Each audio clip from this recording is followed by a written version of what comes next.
Episode 40 East meets Middle East. Tel Aviv's love affair with Japanese culture continues to evolve. Over the past decade or so, sushi has become mainstream food in the city. So much so that in 2018, Tel Aviv was declared as the city with the highest number of sushi places per capita, more than any other city in the world apart from Tokyo. This romance has now become from a fling into a full-blown long-term relationship.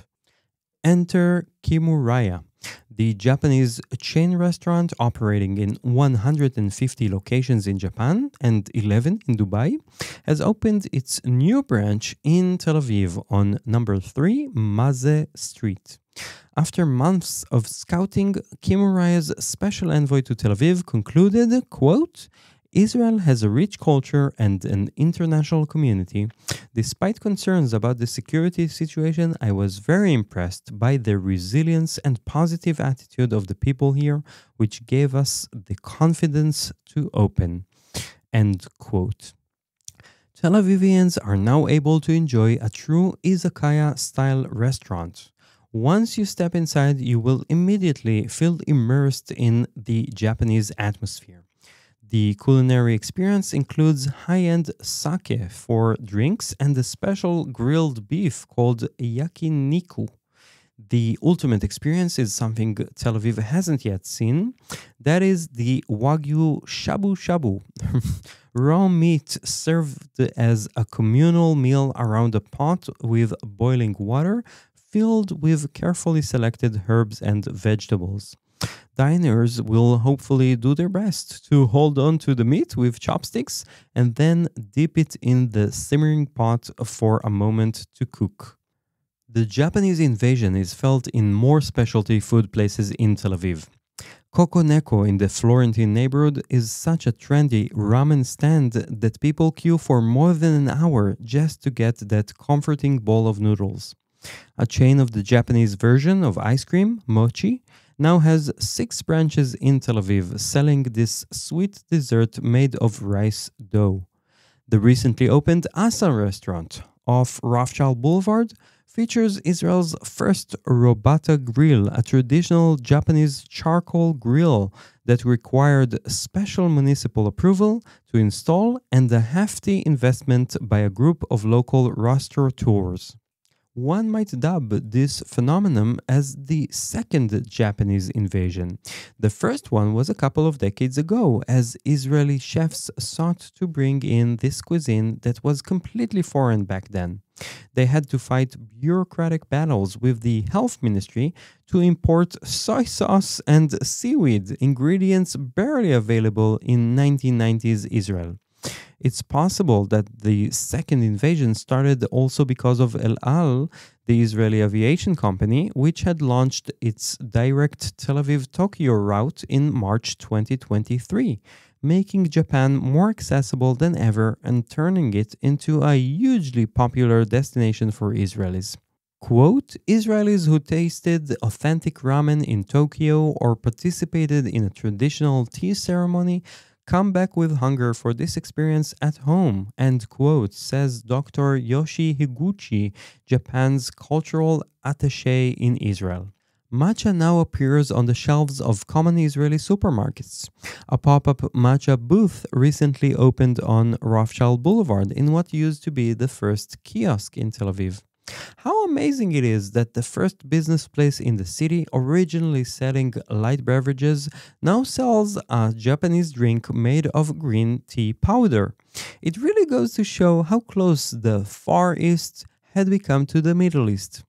I was thinking about the second Japanese invasion of Tel Aviv as I was passing by Umai on Rothschild Boulevard.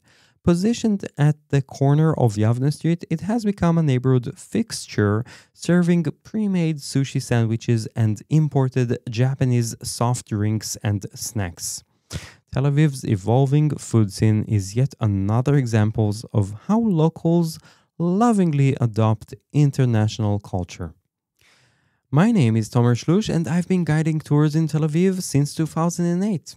I started out of fascination with my family history.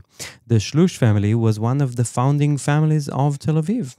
My ancestors built this city, and I'm telling its story, though not in Japanese. The best way to get to know Tel Aviv better is by purchasing one of my audio tours. Here's one way to experience it.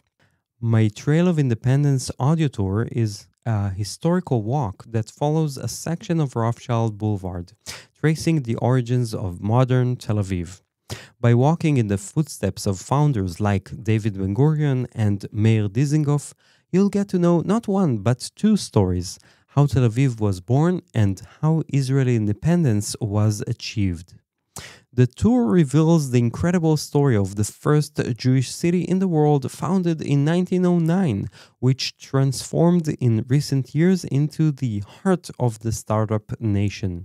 You'll discover the secrets behind the preserved houses, including the Hall of Independence, where the State of Israel was declared in 1948, as well as the Haganah Museum, where the Israeli army started to take shape. One stop along this route is that kiosk I mentioned, now serving matcha. The audio tour explains how Tel Aviv was planned as a green, quiet suburb of Jaffa, with strict prohibitions against opening businesses in order to ensure peace and tranquility. The first Tel Avivians did allow one kiosk owner to open up shop here. Little did he know that instead of selling cold drinks to sun-scorched pioneers, staff at the kiosk would one day hand out Japanese beverages. The building facing the kiosk at 9 Rothschild Boulevard used to be my great-great-grandfather's house. Yeah. My grandfather told me how, as a child, he'd return from school, buy a soda at the kiosk, and visit his grandfather in that house.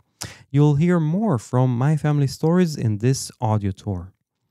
You can make sure you've downloaded my Trail of Independence audio tour before you head out, or you can download it on the go if you're set with a data package allowing for uninterrupted internet access.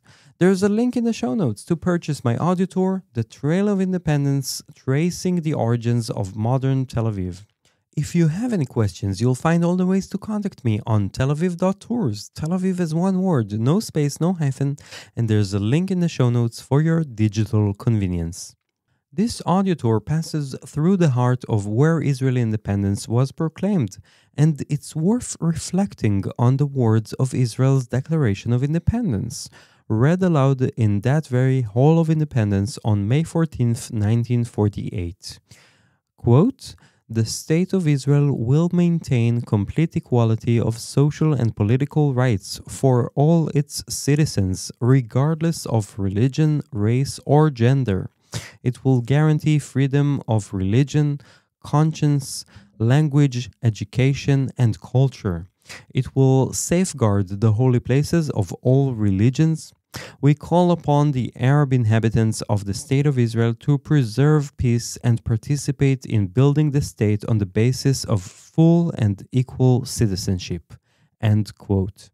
These founding principles established Israel as the only democracy in the Middle East, guaranteeing equal rights to all citizens regardless of background. Traveling to Israel today, you witness this diversity in action. As of 2025, Israel's population of approximately 10 million includes almost 8 million Jews, roughly 78%, and about 2 million non-Jewish citizens, roughly 21%. Non-Jewish population comprises of Muslim Arabs, Bedouins, Christians, Druze, to name just the largest minority groups, of which there are more. Muslim Arabs constitute the largest minority group at approximately 1.8 million people. Predominantly Sunni, living in mixed cities like Jaffa, Haifa, and Lod, as well as Arab towns and villages mostly throughout the Galilee, that's Israel's north. The Bedouin community, numbering roughly 200,000 and included within the Muslim population, has largely transitioned from nomadic shepherd life to permanently settled society, primarily in the Negev desert in Israel's south. maintaining tribal traditions while increasingly entering Israel's labor force and higher education. Educationally and economically, disparities persist. Israel's Arab community constitutes mainly a working class sector in a middle class society. Arabic serves as Israel's second official language alongside Hebrew, with separate Arabic language school systems, media, and cultural institutions maintaining distinct Arab identity. Muslim Arabs hold full Israeli citizenship, with equal political and civil rights, voting in elections and serving in the Knesset. They are, however, exempted from mandatory military service due to concerns about dual loyalties during armed conflicts, a policy some view as protective while others consider exclusionary. Christians number approximately 190,000 people, concentrated particularly in Nazareth, Haifa, and Jerusalem, with dozens of denominations represented from Greek Orthodox and Greek Catholic, the two largest groups, to Roman Catholic, Maronite, Armenian, and various Protestant communities. Christian Arabs have emerged as Israel's most educated demographic, attaining bachelor's and academic degrees at higher rates than Jews, Druze, or Muslims, and maintaining the fertility rates of just 1.7 children per woman, the lowest of any group. The Druze community, numbering approximately 150,000, practices a distinct, secretive, monotheistic faith founded in the 11th century. Druze reside primarily in several villages in northern Israel. Since 1957, at their community leaders' request, Israeli law has mandated military service for Druze men, creating a special bond with Israeli society. This is what distinguishes them from other Arab-speaking citizens and has fostered closer integration with Israeli Jewish society while maintaining a distinct cultural and religious identity. This episode airs just a few days before November 30th, 2025. This is when Israel's education system observes a day of commemoration for the departure and expulsion of Jews from Arab countries and Iran. This day marks a painful historical reality that contextualizes Israel's democratic commitments. While Israel established itself as a democracy, guaranteeing equal rights to minorities, Jews throughout the Arab and Muslim world faced systematic persecution and forced expulsion after 1948. Almost 1 million Jews were driven out of countries where their communities had thrived for centuries, including Iraq, Iran, Yemen, Egypt, Libya, Syria, Lebanon, Morocco, Tunisia, and Algeria. Ancient Jewish communities that predated Islam by centuries were uprooted, their properties confiscated, their cultural heritage erased. The contrast remains stark. In completely autocratic regimes across the Middle East, Jewish populations that numbered in the hundreds of thousands have dwindled to handfuls or disappeared entirely. Meanwhile, Israel's Arab citizens vote in free elections, serve in parliament, sit on the Supreme Court, and contribute to every aspect of Israeli society. Walking through Tel Aviv, eating at the Japanese restaurant, or sipping matcha at the historic first kiosk, you're experiencing a city and a country built on liberal principles that remain revolutionary in this region. The radical notion that all citizens, regardless of religion or ethnicity, deserve equal rights and opportunities. The Trail of Independence doesn't just trace Tel Aviv's physical origins. It illuminates the ideals that continue shaping Israel's complex, imperfect, but genuinely democratic character. Thanks for listening, and you'll hear from me again when the next episode comes out next week. Until then, I am Tel Aviv tour guide Tomer Shlush, signing off and hoping to see you soon in Tel Aviv.